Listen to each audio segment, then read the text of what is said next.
Okay, Rob. Oulton Park, how did it go? Um, didn't go as well as we'd hoped.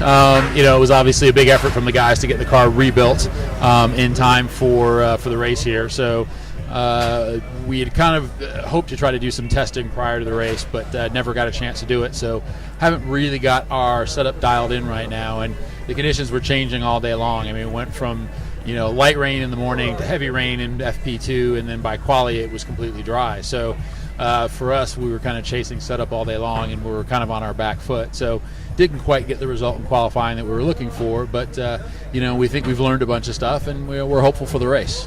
You might not be too familiar with Oulton Park, but they do call it the mini Nürburgring here in the UK. How does it compare to the real thing? It's got a lot of similarities. It's got a lot of elevation change, a lot of blind corners. It's really, really fast. It's deceptively fast, I think. So I would say that it's a pretty good comparison. And it's a really fun track. And I think once we get the car dialed in, I'll really enjoy it out here.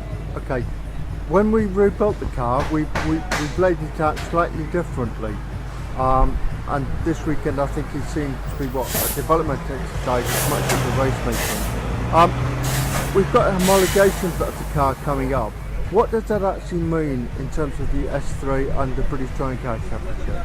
Well, the main reason we basically rebuilt the car and actually developed it while we were rebuilding it was because we wanted to do a lot of things to the car originally that we just didn't have time because of the shortness in between when we officially got our invitation by TOCA to the first race. So a lot of the things that we had to do were buying parts like cooling packages from other organizations that really weren't exactly 100% suited to our car. So when we basically did all this damage at the front end, we decided, hey, look, it's probably better if we go in and redesign this so that it works with our car so it's 100% perfect.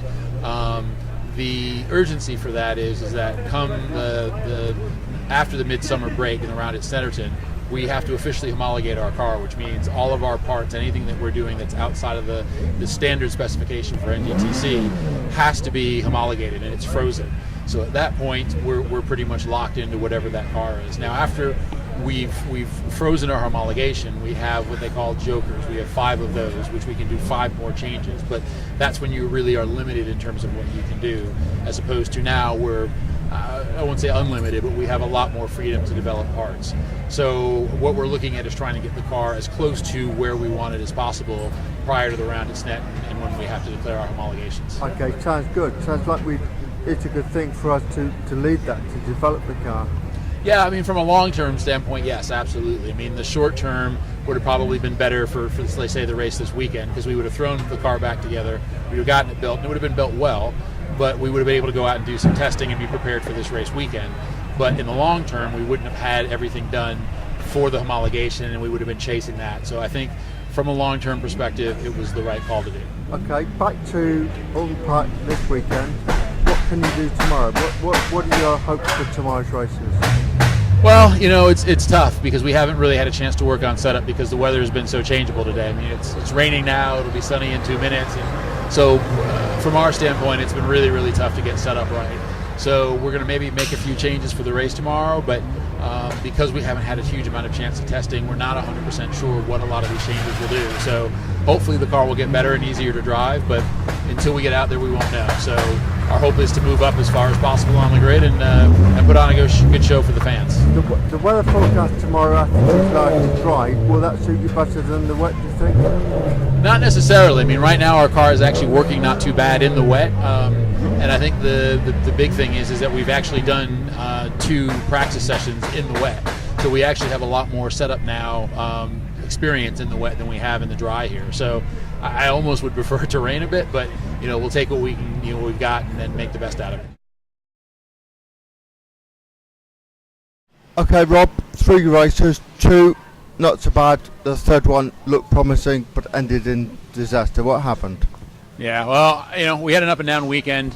We started the weekend and the car wasn't really where we wanted it to be pace-wise. It was just a bit too slow. It was a bit too stable. We couldn't get it to do what we wanted it to do.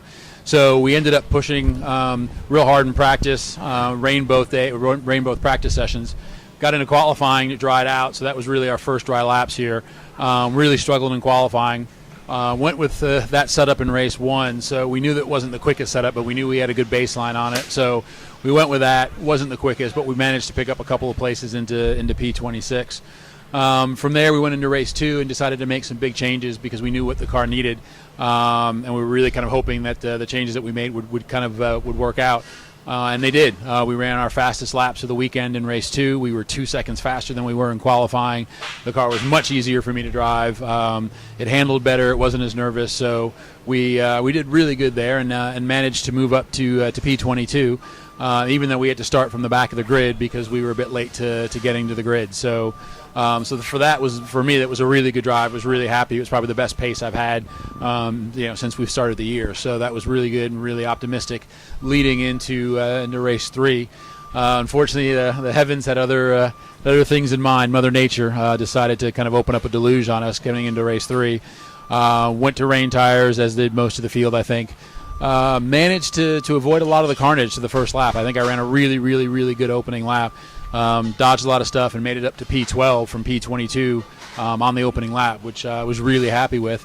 Unfortunately, we had contact just after the safety car when another competitor gave us a nice little punt and pushed our rear fender into the rear tire, and it delaminated going through the fast kink. And unfortunately, I was spun and was unable to save it and collected the wall.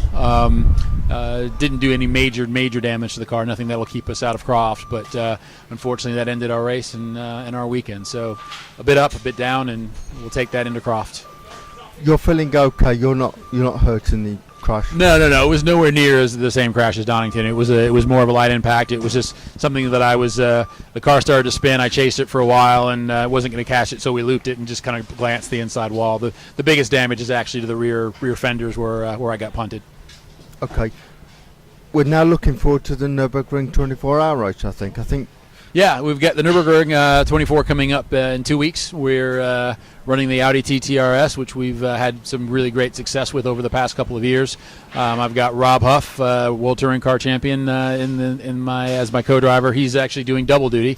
He's racing in the WTCC race in Spa and then coming over by helicopter to join us during the night stint. So that'll be really good. We've also got Richard Mines and Kevin Gleason from the U.S. joining us too. So we're really looking forward to that.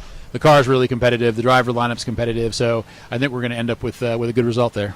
You've got quite a record up. We won at Thunderhill. We led at Bathurst. We won our class at the 6 hours of Nürburgring to qualify for the 24.